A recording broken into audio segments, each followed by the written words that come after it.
drops an atomic bomb. Hello everyone, welcome back. This is, I believe, our last sort of overview video for our new version of 1951. This version will go over our technologies. Kind of get it set up there. So in this game, there are two different technology trees. You have sort of the technology that everybody can unlock, and then you have the national research and development. And these ones are for factions alone, except for this one. This one isn't everyone for this one. But so to purchase technology,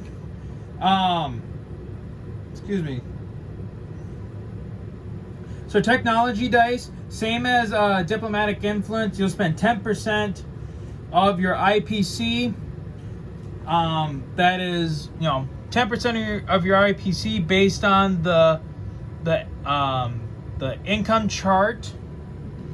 You can buy as many dice.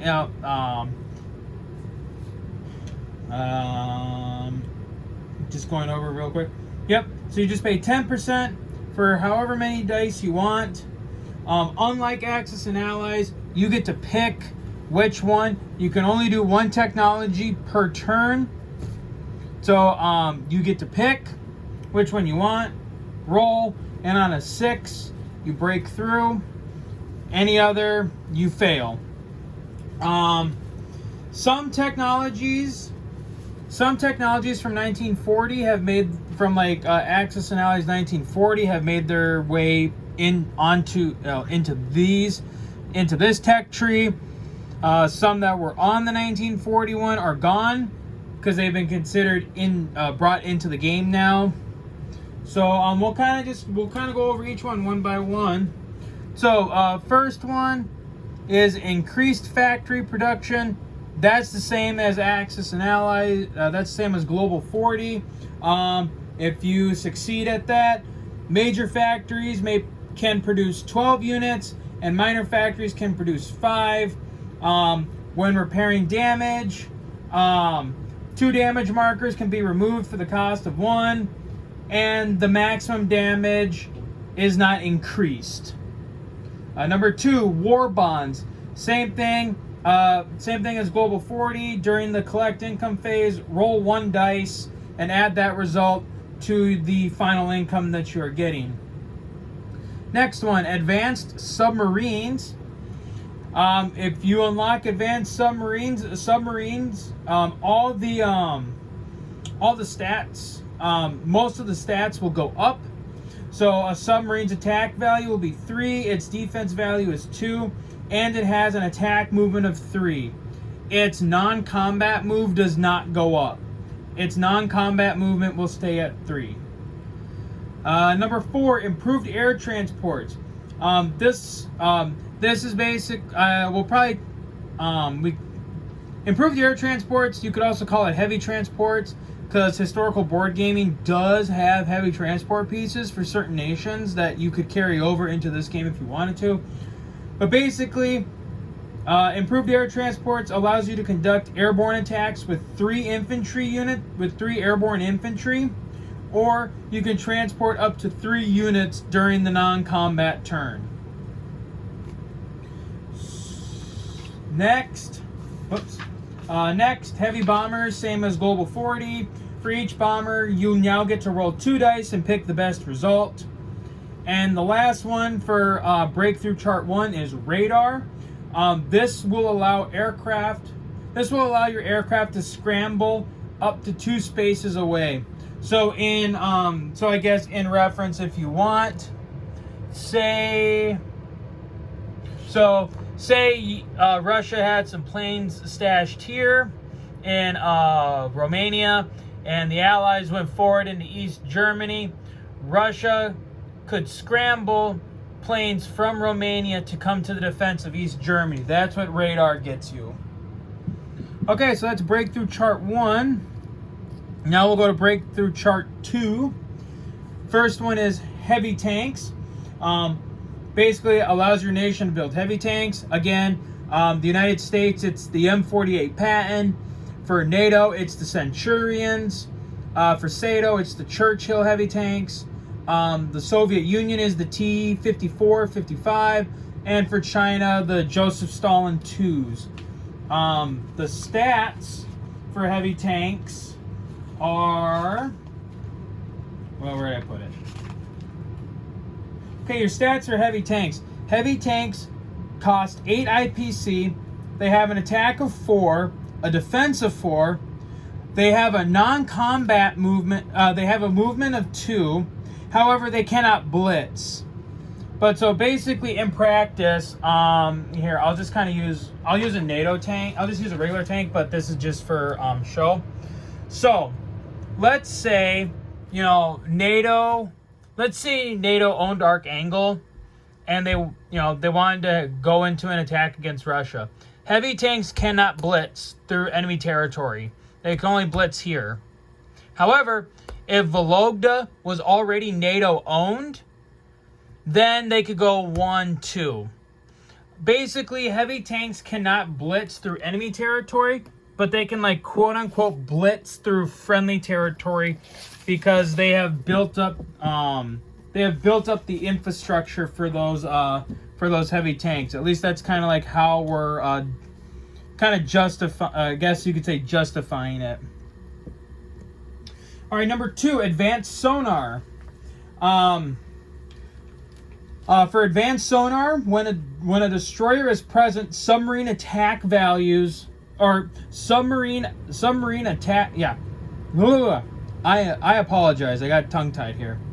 So when a destroyer is present, submarine attack values are decreased by 1. So that is advanced sonar. It decreases the attack value of submarines. Number 3, mobile or self-propelled anti-aircraft artillery guns. Pretty self-explanatory. This allows anti-aircraft units to move 2 spaces during the non-combat turn. Number 4, long-range aircraft. Same thing as Global 40. Basically, your fighters, tactical bombers, air transports, and strategic bombers gain a +1 movement. However, B-52s and jet fighters are excluded from this. Number 5, advanced R&D. This has 2 abilities. First, it unlocks the national tech tree. You have to get advanced R&D to unlock the national tech tree. But then also, same as Global 40, it allows you to succeed on a 5 or 6. And then finally, for Breakthrough Chart 2, advanced shipyards. Almost pretty much the same thing as Global 40. It reduces the price of your the price of naval units. So battleships are now 15 IPC, aircraft carriers 13, cruisers 9, destroyers 7, transports 6, and submarines 5. Okay, so now we'll move down to the national techs. Whoops. Okay, so kind of going over it. Let's see here. We'll start with the communist technology. Okay, so for Russia and China, the AK... So basically for Russia, China, NATO, and SATO, the rifles, so the AK-47s and the EM2 rifles, they're all the same thing, which is basically for each infantry, you roll 2 dice and pick the best results. So you get that, you get to roll a bunch more dice for all the infantry you have. For the USSR, these advanced cruisers, basically the advanced cruisers, it upgrades your cruisers. The stats are now, they cost 13, attack out of 4, defend out of 4, and have an attack movement of 3. And then basically, the Soviet player may upgrade current cruisers on the board by sending them to a naval base and paying 2 IPC during the purchase unit phase. And then you can upgrade your carriers. Upgrading units cannot move for 1 turn. So basically, you unlock you unlock advanced cruisers, you put a cruiser into port, and then the next turn you pay to upgrade. And then at the end of that turn, the upgrade is so at the collect income phase is when the cruiser is done upgrading. So you can have it. So say you start upgrading turn 2, it'll be available to you at the collect income phase at the end of turn 2. Okay, China. So then I talked about AK-47s. For China infantry conscription, if China unlocks infantry conscription, basically during each place unit phase, basically during the deployment phase, if China has infantry conscription unlocked, they'll get 2 free infantry, and with those 2 free infantry, they can place those anywhere on the board in territory that they have held since the beginning of that turn. So basically, say they unlocked it turn 3. At the beginning, basically they can drop 2 infantry in any territory they owned at the beginning of turn 3. Then advanced R&D, I had to write that in because we decided that we kind of decided that we should have that for the national one too.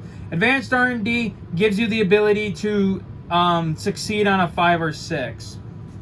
Okay, dropping down to allied technologies. All right, so the U.S. with their B-52 bombers, I showed you the pieces during the U.S. overview turn. Basically, the U.S.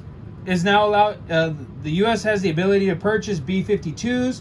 They're worth 14 IPC.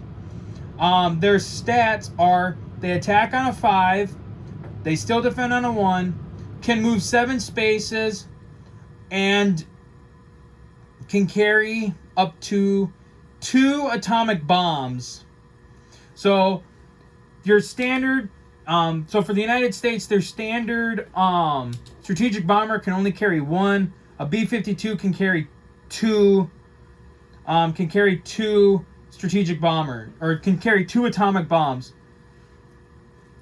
Second, advanced aircraft carriers. Again, I showed you the pieces during the American turn. The way I have them, they're represented by the Essex and Midway angled decks. Basically, again, you get advanced aircraft carriers. This allows you to purchase the, I guess you could call them super carriers for 8.